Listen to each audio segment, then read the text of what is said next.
Don Squad in the house, stand up, salute. What up, Don Squad members? Today's video is story time, all right? When the unexpected happen, expect a lot of things to happen. We was all working, then all of a sudden, the power went out. The whole store just got dark like that because the power was out. All right. Yeah, a pickup truck was driving real fast, hitting an electric pole and snapped the electric pole in two. Everybody in that section, power was out. The street lights, they're down. I mean, there's power. No one has power. All right.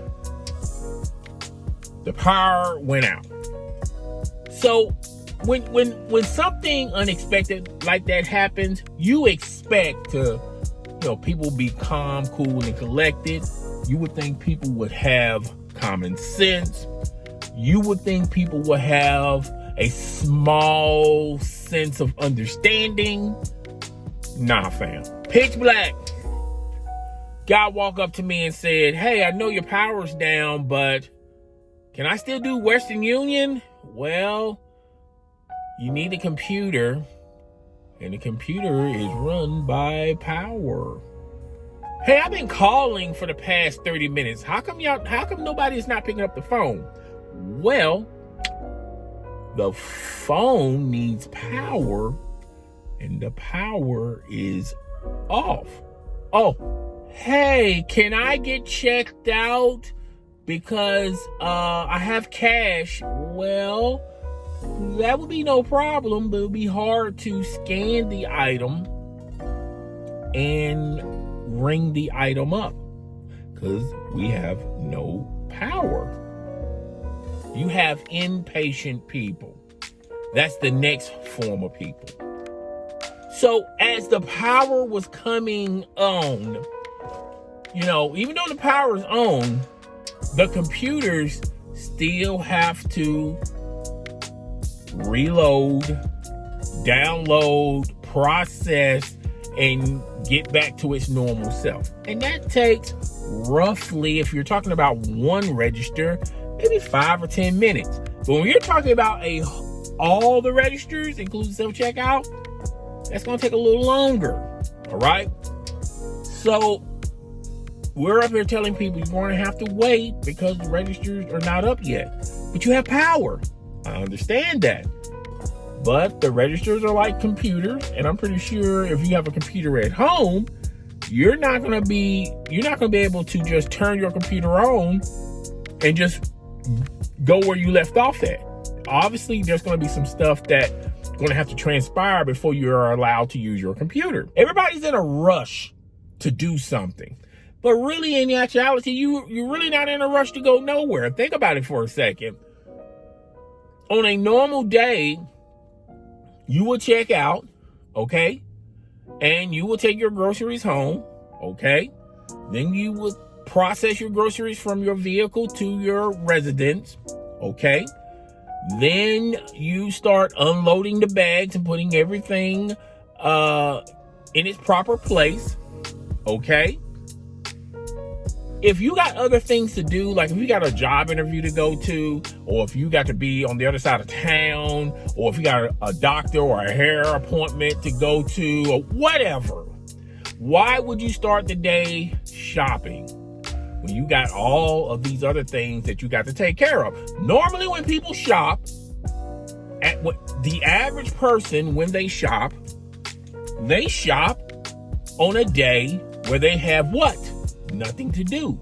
Then you have, hate to hear the word no. All right? The customer is always right. I hear it when I'm working. I hear it when I'm out and I have to go shop or I have to go do something. I always hear someone shout out and utter these words coming out of their own mouth. The customer is always right.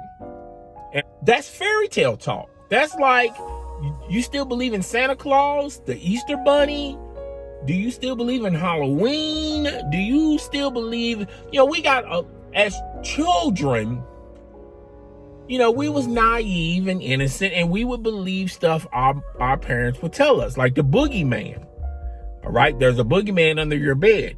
Okay, but at a certain point in your life, you grow out of that stuff, or you learn that a lot of that stuff isn't true.